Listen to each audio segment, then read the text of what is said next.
₹1000 4 ಎಲ್ಲ ಸಿಲ್ಕ್ ಸ್ಯಾರಿ ಹಾಕಿದ್ನಲ್ಲಮ್ಮ, ಅದು ಸ್ಟಾಕ್ ಬಂದಿದೆ ಅಲ್ವಾ? ಅದು ಕೊಡಿ ಇಲ್ಲಿ, ಕೊಡಿ ಇಲ್ಲಿ ಕೊಡಿ. ಯಾವ್ದಾವ್ದು ಬಂದಿದೆ ಎಲ್ಲ ಡಿಸೈನ್ಸ್ ಕೊಡಿ. ವಾವ್, ನೋಡಿ ಇದೆಲ್ಲ ₹1000 4 ಎಲ್ಲ ಹೊರಗಡೆ ₹350 ಸ್ಯಾರಿ. ಅಲ್ಲಿ ನಮ್ಮಲ್ಲಿ ₹1000 4 ನಮ್ಮ ಹೆಣ್ಮಕ್ಳಿಗೆ, ಯಾರಿಗಂತೂ ಯಾರಿಗಿಲ್ಲ. ಸೂಪರ್ ಇದೆ. ವಾವ್, ಇದಂತೂ ಎಷ್ಟು ಚೆನ್ನಾಗಿದೆ ಅಂದ್ರೆ ಎಲ್ಲ ನೆನ್ನೆಲ್ಲ ಬಂಡಲ್ ಮಣಿ, ನೆನ್ನೆಲ್ಲ ಬಂಡಲ್ ಕೇಳ್ತಿದ್ರು. ಹೌದು ಮೇಡಮ್, ಕೇಳ್ತಾ ಇದ್ರು. ಇವಾಗ ಅದು ಬುಕ್ಕಿಂಗ್ ತುಂಬಾ ಕೇಳಿದ್ವಲ್ವಾ, ಅದಕ್ಕೊಂದು ಮೆಸೇಜ್ ಹಾಕ್ಬಿಡಿ. ವಾವ್, ಇದಂತೂ ಸೂಪರ್ ಇದೆ ಕಣ್ರಿ. ಕಲರ್ ನೋಡಿ ಹಾಡಿದೆ, ಸೂಪರ್ ಇದೆ ರೀ. ಈಗ ಇಷ್ಟು ಬೆಸ್ಟ್ ಕಲೆಕ್ಷನ್ ಕೊಡೋದು ನನಗಂತೂ ಸಕ್ಕತ್ ಗೊತ್ತಿದೆ ನೋಡಿ. ಎಲ್ಲ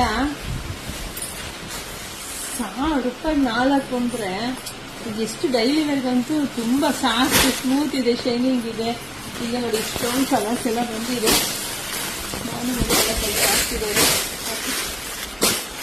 ಆಮೇಲೆ ಕಾಟನ್ ಡೋಲದಲ್ಲಿ ನೋಡ್ರಿ ಇಷ್ಟೊಂದು ಬಂದಿದೆ. ಇದೆಲ್ಲ ಮಿಕ್ಸ್ ಮ್ಯಾಚ್ ಮಾಡಿ ಹಾಕ್ಬೇಕು. ಇದೆಲ್ಲ ತುಂಬಾ ಪಾಪ ಹೆಣ್ಮಕ್ಳು ಕೇಳ್ತಿದ್ರು, ಹೊಸ ಡಿಸೈನ್ಸ್ ಇದೆಲ್ಲ ಬಂದಿದೆ. ಸೊ ಹಾಕೋಣ ಬನ್ನಿ. ಇನ್ನು ಎಷ್ಟು ಚೀಲ ಇದೆಯಮ್ಮ? ವಾವ್, ಇದಂತೂ ತುಂಬಾ ಜನ ಹೆಣ್ಮಕ್ಳು ಕೇಳಿದೆ. ಅಂಗಡಿಗೆಲ್ಲ ತುಂಬಾ ಜನ ಹುಡುಕಮ್ಮ ಸಿಕ್ಕಿರ್ಲಿಲ್ಲ. ಸೊ ವಿಡಿಯೋ ಹಾಕೋಣ, ಬೇಗ ವಿಡಿಯೋ ಹಾಕಿ ಹೆಣ್ಮಕ್ಳಿಗೆ ಕೊಡೋಣ. ತುಂಬಾ ಚೆನ್ನಾಗಿದೆ ಸ್ಯಾರಿ, ಮಾತ್ರ ಮಸ್ತಿದೆ ಕಣ್ರಿ. ನೋಡಿ ಸೀರೆ ಅಂದ್ರೆ ಸಮೃದ್ಧಿ. ಬ್ಲೌಸ್ ನೋಡಿ ₹1000 4 ಯಾರು ಕೊಡ್ತಾರೆ? ಅದು ನಾವು ಕೊಡ್ತೀವಿ ನಮ್ಮ ಹೆಣ್ಮಕ್ಳಿಗಾಗಿ. ಸಮೃದ್ಧಿ ಅಂದ್ರೆ ಸಮುದ್ರ ಇದ್ದಂಗೆ, ಅಲ್ಲಿ ನಿಮ್ಗೆ ಎಲ್ಲಾ ತರದ್ದು ಸಿಗುತ್ತೆ. ಸೊ ಸಮೃದ್ಧಿಗೆ ಬಂದ್ರೆ ದುಡ್ಡು ಸೇವ್ ಆಗುತ್ತೆ. Best collection.